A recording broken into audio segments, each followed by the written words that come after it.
¿Sí recuerdan qué parte o qué capítulo del catecismo estamos viendo? ¿Qué número es? El 11, perfecto. ¿Y qué nos habla este capítulo? ¿De qué nos habla? De los mandamientos. ¿Cuántos mandamientos son? ¿Cuántos mandamientos son? ¿Cuántos? ¿5 mandamientos? ¿6? Ok, ¿quién da más? 10 mandamientos, exactamente. Y si recuerdan, comenzamos la semana pasada preguntando cuál es el primer mandamiento. ¿Quién quiere participar? ¿Cuál es el primer mandamiento? No tendrás dioses delante de...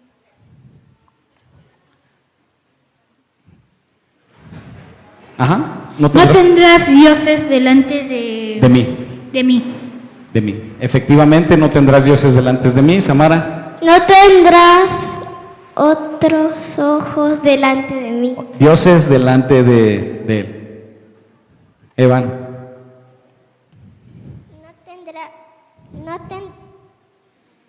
¿No tendrás?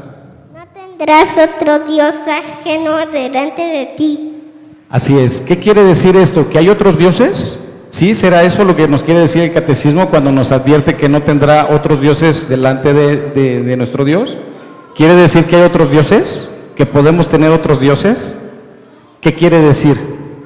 Que solo hay un solo Dios verdadero. ¿Sí? Eso fue lo que vimos la vez pasada. Y ahorita vamos a ver la pregunta número 92. ¿Quién se sabe la pregunta 92? ¿Eliu? ¿No? ¿Tú, Isai, tampoco? A ver. La pregunta 92 dice: ¿qué nos enseña el primer mandamiento? ¿Qué nos enseña el primer mandamiento? Niños, esta va relacionado con la pregunta 91. ¿Cuál es el primer mandamiento? No tendrán dioses ajenos delante de mí. ¿Sí? ¿Qué nos enseña este primer mandamiento?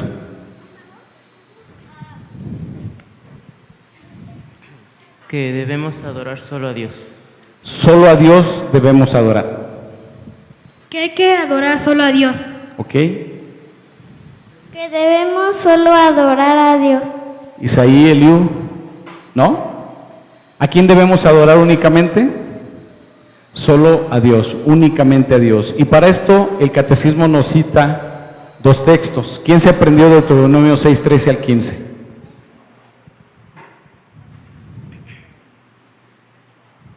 Jehová tu Dios, a Jehová. A Jehová tu Dios adorarás, y a Él solo servirás, y por su nombre jurarás. No irás en pos de los otros dioses ajenos, como tienen las naciones que están en tus contornos, porque tu Dios celoso, Jehová, está en medio de ti. ¿Para qué no? Para que no se encienda su ira y te destruya. Y te destruya sobre la tierra. Sobre la tierra. ¿Cuál es el propósito de por qué solamente debemos adorar a Dios? Nos lo dice claramente Deuteronomio 6, de 13 al 15. A Jehová tu Dios temerás y a Él solo servirás. Y por su nombre jurarás. No andaréis en pos de dioses ajenos. Ya vimos que no hay dioses ajenos. Todo aquel que se puede erigir como un Dios es un Dios falso. El único Dios verdadero es Jehová. Porque nuestro Dios es celoso, Jehová tu Dios en medio de ti está en medio de nosotros. Dice, para que no se inflame su furor de Jehová nuestro Dios contra nosotros y destruya la tierra sobre la cual estamos. ¿Quién se sabe o se aprendió Lucas 4:8? Lucas 4:8. Respondiendo Jesús le dijo: vete de mí, Satanás, porque Cristo está: al Señor tu Dios adorarás y a Él solo servirás. Samara. Lucas 4:8. Respondiendo Jesús le dijo: vete de mí, Satanás. ¿Por qué? Porque es Cristo está al Señor tú adorarás y servirás. Así es. Ahora, ¿cómo podemos tener la certeza que este es un mandamiento de Dios? ¿Sí recuerdan cuando el Señor cita la escritura, qué era lo que estaba pasando en este momento. ¿Sí han leído, sí recuerdan cómo fue llevado por el Espíritu al desierto, estuvo 40 días y después fue tentado por Satanás? ¿Qué fue lo que le mostró Satanás a Jesús? Los reinos de este mundo, y le dijo: si postrado me adorares, serán tuyos todos estos reinos. ¿Y qué le dijo el Señor? ¿Cómo podemos combatir nosotros cuando entramos en tentación o cuando podríamos adorar a un Dios que no es el Dios verdadero? ¿Qué tenemos que decir? ¿Qué fue lo que dijo Cristo? Escrito está. ¿Por qué tenemos la certeza de que debemos actuar de esta forma? Porque escrito está. Todo lo que hemos aprendido, también lo hemos aprendido en el catecismo, es en dónde conocemos a Dios. ¿Quién se acuerda? ¿En dónde conocemos a Dios? En la Biblia. Y la Biblia escrito está. Esa fue la forma como Jesucristo siempre respondía: escrito está, al Señor tu Dios adorarás y solamente a Él servirás. ¿Sí? ¿Quieres participar, Isaí?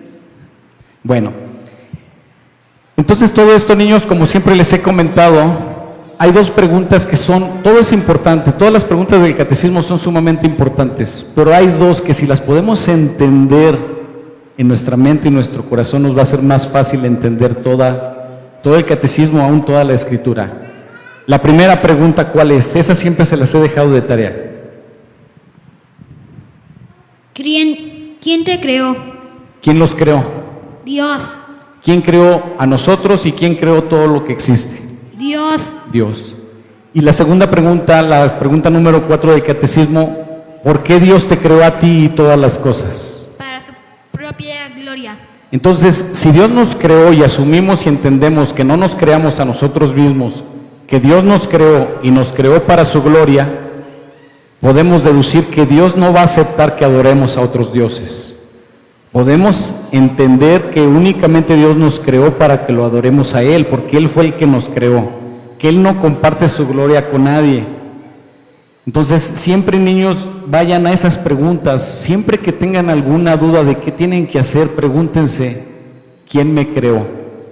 ¿Y qué es lo que Dios espera de mí? Y en base a eso, empezar a tomar sus decisiones. Si algún día están en una situación difícil de obediencia a sus padres, que te dice tu papá: Eliú, ve a atender tu cama, ¿tú qué tienes que pensar? ¿Qué tienes que hacer? Tienes que tender tu cama, exactamente. ¿Pero por qué? Porque tienes, y un mandamiento de Dios es: honrarás a tu padre y a tu madre. ¿Y cómo honras a tu padre y a tu madre? A través de la obediencia a ellos. ¿Y por qué tienes que obedecer a ellos? Porque el Dios que te creó te lo demanda, y así es como tú honras a Dios. Siempre que tengan una situación donde no sepan qué hacer, pregúntense: ¿quién me creó? ¿Y para qué me creó Dios? Dios me creó para su propia gloria. Si aún han de tener alguna situación donde hayan de pecar, desobedeciendo a sus padres o cualquier otro pecado, alguna mentira o algo, recuerden que Dios los creó y lo creó para su gloria, y que una mentira o cualquier pecado no glorifique el nombre, al contrario, ofenden a Dios. ¿Sí? Bueno, pues vamos a darle gracias al Señor y que nos enseñe mucho. Ya terminamos. ¿Sí? ¿Mande, hijo? No, el catecismo es para niños, pero también para los adultos, porque los adultos aprendemos mucho de él. ¿Sí? Vamos a orar. Bendito Dios, Padre nuestro, Padre de nuestro Señor Jesucristo, te damos muchas gracias, Señor. Padre, ¿quién puede ser sabio, Señor, para poder transmitir tu palabra, sino solamente tú, Señor? Por eso te rogamos, mi Señor, que estas palabras que se han hablado, Señor, penetren hasta en lo más profundo de nuestros corazones, de los pequeños, Señor, pero aún también de los adultos que estamos aquí, Señor, porque tus verdades son tan profundas e insondables, Señor, que no acabaremos ni en la eternidad, Señor, de poderlas descubrir, Señor. Gracias, mi Señor, te pido por la vida de estos pequeños, que si tú tienes a bien los puedas salvar desde su juventud, Padre, para que ellos puedan ocupar sus fuerzas, Señor, y todo su ser al servicio tuyo y para el avance de tu reino. Muchas gracias, Señor. En el nombre de Jesús. Amén.